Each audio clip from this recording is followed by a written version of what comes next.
Good morning childrens. हम आपको home science में थर्ड लेसन पढ़ा रहे थे गृह स्वच्छता।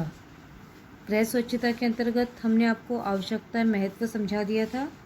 गृह स्वच्छता के प्रकार भी हम पढ़ चुके हैं और नियम व साधन भी हमने आपको समझा दिया था।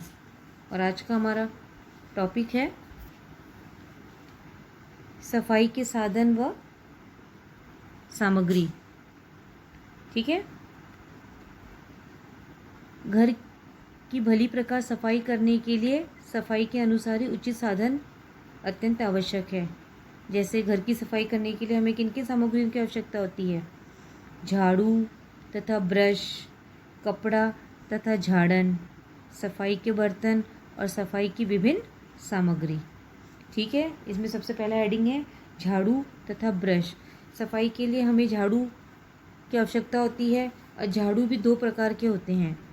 एक फूल वाली झाड़ू होती है जिससे घर के अंदर की सफाई की जाती है और एक सीख वाली झाड़ू होती है जिससे पानी की धुलाई की जाती है। ठीक है। और वैसे भी ब्रश भी दो प्रकार के होते हैं, एक नरम ब्रश होता है और एक सख्त ब्रश।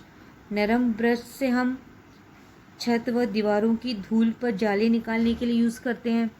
फर्नीचर साफ करने के लिए भी किया जाता है जिसका उपयोग, और फर्नीचर पर पॉलिश करने वाले, बोतलों व मर्तबानों को साफ करने वाले पतले गोल ब्रश।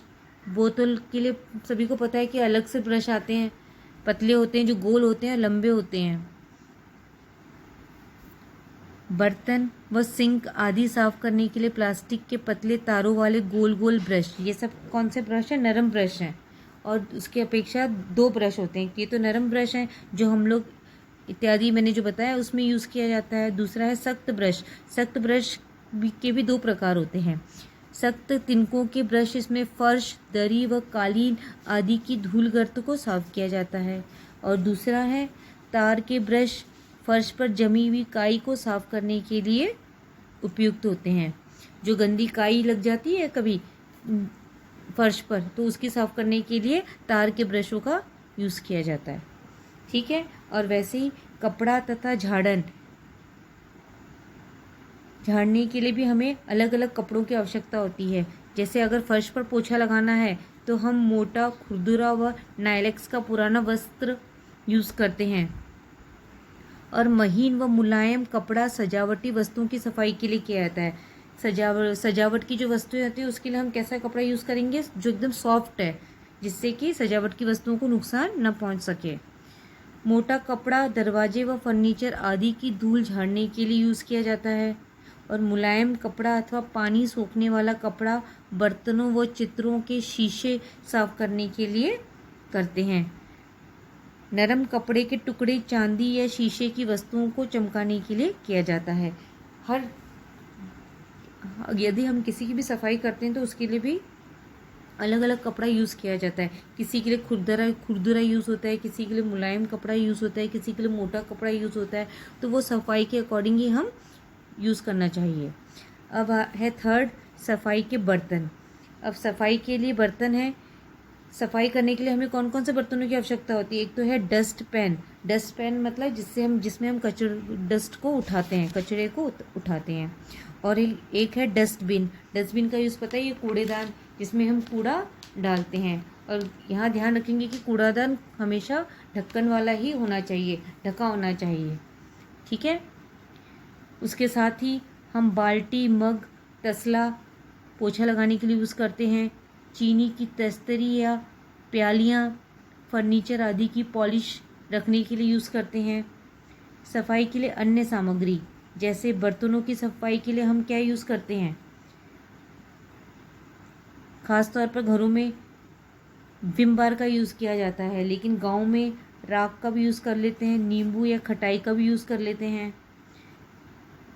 कपड़ों के द्वारा दाग छुड़ाने के लिए अमोनिया, अगर कपड़ों में कोई दाग लग गया है तो उसे छुड़ाने के लिए हम किसका यूज़ करते हैं?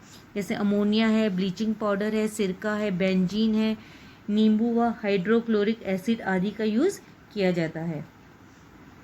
और फर्नीचर, शीशा व धातु की वस्तु साफ करने व चमकाने के लिए पॉलिश, वार्निश क्रीम आदि का यूज़ करते हैं। तो हर अगर हम घर की स्वच्छता को लेकर चलते हैं तो घर के में इतनी सारी वस्तुएं होती हैं कि उनके लिए अलग अलग चीज़ों के द्वारा ही उनकी सफाई हम कर सकते हैं। और अगला टॉपिक है हमारा गृह स्वच्छ रखने के आधुनिक यंत्र। गृह स्वच्छ रखने के आधुनिक यंत्र 2 दिखाए गए हैं, एक है वैक्यूम क्लीनर और एक कारपेट स्वीपर। आप स्क्रीन पर देख रहे हैं वैक्यूम क्लीनर और कारपेट स्वीपर। जो कारपेट स्वीपर है उसका यूज़ किस लिए किया जाता है? वो कारपेट पर सफाई के लिए किया जाता है। कारपेट स्वीपर छोटे छोटे पहियों पर चलने वाला एक यंत्र होता है जिसमें नीचे ब्रश लगा होता है तथा वैक्यूम क्लीनर की भांति एक डिब्बा भी, जिसे डस्ट पैन कहते हैं। इसमें दरी, फर्श तथा कालीन की धूल गर्द को साफ किया जाता है। और इसी के जैसे है वैक्यूम क्लीनर। वैक्यूम क्लीनर क्या होता है? ये क्लीनर बिजली की तरह से चलने वाला होता है, बिजली से चलने वाला यंत्र है जो फर्श की धूल गर्द साफ करने के काम में आता है। और अक्सर वैक्यूम क्लीनर का यूज़ जहाँ पे जैसे आपने हॉस्पिटलों में देखा होगा, ऑफिसेस में देखा होगा, जहाँ पे ज़्यादातर उसका यूज़ ऐसी जगहों में किया जाता है। ठीक है। उसके बाद है नेक्स्ट हेडिंग हमारी है गृह के विभिन्न वस्तुओं की स्वच्छता। अब घर में बहुत सारी वस्तुएं होती हैं, उनकी स्वच्छता हमें कैसी करनी चाहिए इसके बारे में विस्तार से बताया गया है। पहले है धातु की वस्तुएं। धातु की वस्तुओं को साफ हमें किस प्रकार से करना चाहिए? धातुएं की भी 2 वस्तुएं आती है, एक कोमल धातु और एक कठोर धातु। कोमल धातु मतलब जो एकदम सॉफ्ट होता है, सॉफ्ट मेटल्स, एंड कठोर मतलब हार्ड मेटल्स। तो सबसे हम पहले पढ़ेंगे कोमल धातु। कोमल धातु के अंतर्गत है चांदी, तांबा, कलई, स्टेनलेस स्टील्स और एल्युमिनियम्स।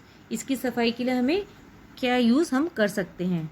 जैसे चांदी के बर्तन हैं, अक्सर ये वायु के संपर्क में आते हैं तो क्या हो जाते हैं? काले हो जाते हैं।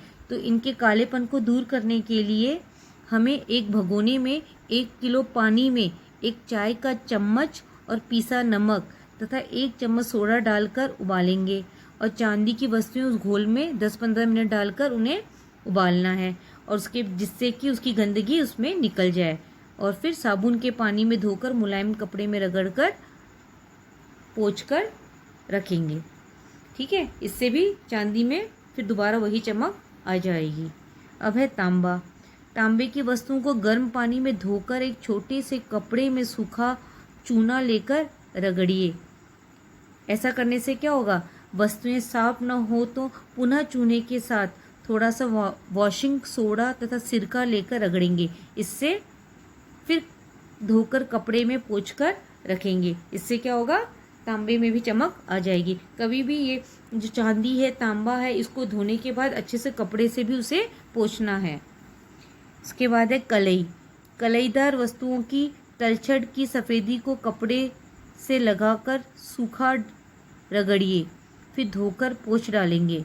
जिससे कलईदार वस्तुएं खुरदरे पदार्थ या नींबू से साफ नहीं करनी चाहिए, अन्यथा उस पर खरोंच एवं दाग पड़ जाएंगे। इसलिए उसकी पॉलिश शीघ्र उतरने लगेगी। इसलिए हमें कभी भी उसे खुरदरे और नींबू के पानी से इसका यूज़ हमें नहीं करना है। स्टेनलेस स्टील की वस्तुओं पर भी एक प्रकार की पॉलिश की जाती है जिससे कि वे चमकती रहती हैं। इन्हें यदि हम सावधानी से साफ किया जाए तो बर्तन में चमक बनी रहती है। यदि अगर हम इन्हें राख से धोएंगे तो क्या होगा? इनकी चमक धीरे धीरे गायब हो जाएगी।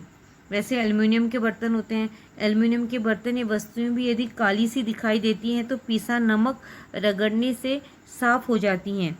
इसके अतिरिक्त हम सिरका या नींबू या खटाई को गर्म पानी के साथ वस्तुओं पर रगड़ने से भी वह साफ कर सकते हैं। आदि के द्वारा हम एल्युमिनियम के बर्तनों को भी चमकाया जा सकता है। ये थी कोमल धातुएं। कोमल धातु के अंतर्गत हमने आपको बताया चांदी, तांबा, कलई, स्टेनलेस स्टील, एल्युमिनियम। अब आती है बात कठोर धातु की। कठोर धातु है जैसे लोहा, पीतल और लोहा क्या है? एक कठोर धातु है और लोहे की वस्तुओं पर हवा व नमी से जंग लग जाती है। तो इसे जंग से बचाने के लिए हमें क्या करना चाहिए? हमें नमी युक्त स्थान से इसे बचाकर रखें, मतलब सीलन न लगे इसे, है ना। जंग छुड़ाने के लिए सोडा, गर्म पानी अथवा तेल व सब्जी खार मिलाकर वस्तुओं पर रगड़िए और साफ हो जाएगा जिससे लोहा। ठीक है। वैसे ही पीतल की वस्तुएं हैं। पीतल की वस्तुओं के लिए नींबू, आम, इमली या सिरका नमक के साथ लगाकर 15-10 मिनट तक रख दीजिए। फिर महीन राख से रगड़कर साफ करिए। पानी से धो पोंछ कर रखिए। पीतल के फूलदार एवं नक्काशी की वस्तुओं को ब्रासो नामक पॉलिश लगाकर थोड़ी देर के लिए रख दीजिए। फिर कपड़े से रगड़कर चमकाइए। ये एकदम साफ़ हो जाते हैं। ऐसे पीतल के बर्तन भी होते हैं और सजावट के सामान भी होते हैं। इनको ऐसे साफ़ करने से उसकी चमक लंबे समय तक बनी रहती है। इसके बाद है लकड़ी की वस्तुएं। लकड़ी की वस्तुएं में जैसे है सफ़ेद लकड़ी है, वार्निश की भी लकड़ी है, पॉलिश की भी लकड़ी है और इनेमल पेंट की भी लकड़ी है। इसके लिए भी अलग अलग पॉलिशों का यूज़ किया जाता है जिससे कि ये लकड़ियों की चमक बनी रहे। इसके बाद है शीशे की वस्तुएं। आम घरों में सभी के घर में शीशे की वस्तुएं होती हैं जैसे बोतल है, मर्तबान है, फूलदान, गिलास आदि को गर्म पानी में सिरका डालकर 10-15 मिनट के लिए वस्तुएं डुबोकर रख दीजिए। फिर निकाल कर धो पोंछ कर रख लीजिए। इससे क्या होगा, बर्तनों में चमक बनी रहती है। चीनी मिट्टी या इनेमल की वस्तुएं हैं। इसे भी हमें समय समय पर साफ़ करते रहना चाहिए। इसे साफ़ करने के लिए हम राख, मिट्टी या किसी खुरदुरी वस्तु से कदापि साफ न करें, क्योंकि चीनी मिट्टी के बर्तन इससे खराब हो जाएंगे, अन्यथा इसकी पॉलिश उतर जाएगी। साधारण रूप से विम साबुन एवं गर्म पानी से साफ करना चाहिए। ठीक है, जिससे चीनी मिट्टी के बर्तन लंबे समय तक सुरक्षित रहते हैं। ऐसे है प्लास्टिक की वस्तुएं। प्लास्टिक की वस्तुएं तो आम हम डेली वे में यूज़ करते हैं। जैसे है डस्टपैन है, प्लास्टिक के मेजपोश है, प्लास्टिक की डोरी से बुने हुए फर्नीचर भी बहुतायत में प्रयोग किए जा रहे हैं। इन्हें साबुन, पानी अथवा सोडा तथा हल्के गर्म पानी से नर्म ब्रश से धोना चाहिए। इससे भी ये वस्तुएं साफ रहती हैं और लंबे समय तक भी चलती हैं। ये वस्तुएं तब तक सुरक्षित रह सकती जब तक हम इनका केयर करेंगे, है ना, इनकी सफाई समय समय पर करते रहेंगे तो ये वस्तुएं लंबे समय तक सुरक्षित रहती हैं। अगर हम इन्हें ध्यान नहीं देंगे तो क्या होगा, ये लंबे समय तक सुरक्षित नहीं हो पाती हैं। ठीक है, इसके बाद हमारा नेक्स्ट टॉपिक है घर की सफाई करते समय ध्यान रखने योग्य बातें। और घर की सफाई तो सभी करते हैं, लेकिन घर की सफाई करते समय अगर हम कुछ बातों का ध्यान रखें तो हमारा घर पूर्ण रूप से स्वच्छ बना रहेगा। सबसे पहले तो यदि घर की सफाई हम स्वच्छ करते हैं तो उसे बारीकी से लेंगे। यदि हम किसी सेवकों के द्वारा करते हैं तो उन्हें कार्य संबंधी स्पष्ट निर्देश देने चाहिए। बता देना चाहिए कि उन्हें कहाँ सफाई करनी है और किस प्रकार से सफाई करनी है। और सफाई करते समय परिवार के सभी सदस्यों का भी उत्तरदायित्व बनता है कि वो उसमें सहयोग करें। इसलिए हमें उचित जगह पर कूड़ेदान, रद्दी कागज डालने की टोकरी तथा कुछ अन्य आवश्यक वस्तुएं भी रखनी चाहिए जिससे कि पूरे घर पर कूड़ा न फैल सके। और घर की सफाई को उत्तम बनाए रखने के लिए समय समय पर सफाई के साधन एवं उपकरणों की भी देखभाल करते रहें, है ना, क्योंकि ये उपकरणों के द्वारा ही तो हम घर की सफाई करेंगे। अगर हम उस पर ध्यान नहीं देंगे तो क्या होगा, हम सफाई करने में हमें दिक्कत आएगी। उसके बाद है संपूर्ण सफाई कार्य को ध्यान में रखकर सभी क्रियाओं को एक निर्धारित क्रम में करना चाहिए, मतलब सिस्टमेटिक वैसे। जैसे पहले फर्नीचर को किया, फर्नीचर की सफाई की, उसके बाद सजावट की वस्तुओं की सफाई की, फिर सूखी सफाई तथा गीली सफाई, मतलब किस समय में कौन सी सफाई करनी है उसका भी एक नियम होना चाहिए, उसका भी एक टाइम टेबल बना होना चाहिए और उसी टाइम टेबल के शेड्यूल के अनुसार उनकी सफाई भी की जानी चाहिए। और घर की सफाई करते समय सफाई के उचित साधन सामग्री, उपकरण तथा विधियों को भी अपनाना चाहिए। इससे जहाँ एक और सफाई कार्य उत्तम कोटि का होगा, वहीं दूसरी ओर समय तथा श्रम की भी हम बचत कर सकते हैं। इसलिए हमें उपकरणों का भी ज्ञान होना चाहिए। इससे क्या होगा, हम इससे ज़्यादा से ज़्यादा हम अपने समय की बचत कर पाएंगे। ठीक है, अब हमारा नेक्स्ट टॉपिक है विभिन्न गृह कक्षों की स्वच्छता। गृह कक्ष मतलब आपके घरों में अलग अलग कमरे बने होते हैं, तो उन कमरों की स्वच्छता के लिए हमें किन नियमों का पालन करना चाहिए, इस विषय में यहाँ पे दिया गया है। जैसे है फर्श की स्वच्छता। फर्श की स्वच्छता हम तो दैनिक करते हैं, रोज़मर्रा की ज़िंदगी में हम अपने फर्श की सफाई करते हैं। और फर्श की सफाई के अंतर्गत ईंट के फर्श हैं, पत्थर के फर्श हैं, कच्चे फर्श हैं तथा सीमेंट आदि के फर्श आते हैं और इन फर्शों पर झाड़ू लगाकर पानी से धोकर हम इन फर्शों को साफ कर सकते हैं। वैसे घरों की दीवारों की स्वच्छता है, जो जाले वाले होते हैं, हम डेली वेज में 2-2 दिन छोड़कर हम घर की सफाई, दीवारों की सफाई हमें करते रहनी चाहिए। नेक्स्ट है दीवारों की स्वच्छता। दीवारों की भी स्वच्छता सप्ताह में 1 बार अवश्य होनी चाहिए। इसके लिए हमें ब्रश से दीवारों को झाड़ना तथा जाले आदि को हटाना चाहिए और वर्ष में 1 बार टूट फूट की मरम्मत भी कराकर सफ़ेदी कराना आवश्यक होता है, जिससे दीवारें भी सही लंबे समय तक सही रहती हैं। उसके बाद है छत की स्वच्छता। समय समय पर छत की स्वच्छता पर भी ध्यान दिया जाना चाहिए। अगर नहीं ध्यान देंगे तो धूल एवं मिट्टी की परत जम जाएगी, जिससे अनेक प्रकार के कीटाणु उत्पन्न हो सकते हैं। इसीलिए 2-2 दिन के अंतराल में हमें छत की स्वच्छता पर भी विशेष ध्यान देना चाहिए। उसके बाद है अलमारियों और दराजों की सफाई। अलमारी और दराजों की सफाई भी सप्ताह में 2-3 बार हमें करनी चाहिए। इसके लिए हमें अलमारी दराजों के सारे सामानों को निकाल कर वहाँ सफाई कर उसमें न्यूज़पेपर बिछाकर फिर पुनः उन अलमारी में वो सामानों को व्यवस्थित रूप से रखना चाहिए। और नेक्स्ट है तस्वीरों की स्वच्छता। तस्वीरों में भी बहुत सारी धूल जम जाती है और इस समय समय पर हमें उन धूलों को भी झाड़ पोंछ कर साफ रखना चाहिए, क्योंकि तस्वीरों से ही हमारी घर की शोभा बढ़ती है। इसीलिए इन तस्वीरों की सफाई समय समय पर होनी चाहिए। फिर है फर्नीचर की स्वच्छता। फर्नीचर पर पड़ी धूल को झाड़कर पोंछना चाहिए, जिससे फर्नीचर चमकदार फर्नीचर की जो चमक है वो लंबे समय तक बनी रह सके। और बिजली के सामानों की स्वच्छता पर भी हमें ध्यान देना चाहिए। वैसे ही दरवाजे व खिड़कियों की स्वच्छता, इनका भी समय समय पर हमें सफाई करनी चाहिए। और उसी के आगे है दरी व कालीन की स्वच्छता।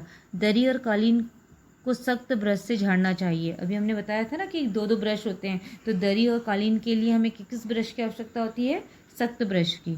और वैसे ही घर के अंदर के स्थानों की स्वच्छता जो हम प्रतिदिन करते हैं, और कहा भी गया है कि जहाँ स्वच्छता होती है वहाँ पे लक्ष्मी निवास करती है, इसलिए हमें अपने घर को प्रतिदिन स्वच्छ रखना है। आगे है सफाई की कुछ सामग्री तैयार करना। सफाई के लिए कुछ सामग्री तो वैसे मार्केट में मिलती है, लेकिन उनमें से कुछ सामग्री ऐसी है जिसे हम घर में भी आसानी से तैयार कर सकते हैं और उपयोग में ला सकते हैं। जैसे धातुओं के लिए पॉलिश है, चांदी व स्टील के बर्तनों के लिए पाउडर है, फर्श चमकाने के लिए पाउडर है, फर्नीचर चमकाने के लिए पॉलिश है। इनके कुछ मटेरियल यहाँ दिए गए हैं जिसे हम घर में आसानी से बना सकते हैं। जैसे फर्श चमकाने के लिए हम 2 भाग साबुन का चूरा, 1 भाग झामक पत्थर का चूरा मिलाकर जो पाउडर बनता है उससे फर्श खूब चमक उठता है, और ये चीज़ हम आसानी से अपने घर में यूज़ में ला सकते हैं। इसी प्रकार हमें अपने घर को स्वच्छ रखने पर जो भी मैंने आपको उपकरण बताए हैं उसकी सहायता से उनका उपयोग करके हम और अधिक सुंदर बना सकते हैं। ठीक है, आज आपका ये लेसन कंप्लीट हो गया है और इसमें के जो क्वेश्चंस रह गए लॉन्ग, शॉर्ट और दीर्घ मैंने आप लोगों को दिए हैं, वो होमवर्क में आप लोगों को करने हैं। और 25 से आप लोगों के ऑनलाइन टेस्ट भी स्टार्ट हो रहे हैं, तो सभी बच्चों को टेस्ट देना कंपलसरी है, और इसलिए आज आप लोग अभी से प्रिपरेशन स्टार्ट कर दीजिए। ठीक है, और जो भी मैंने आपको होमवर्क दिया है वो आपकी कॉपी में नोट होना चाहिए। ठीक।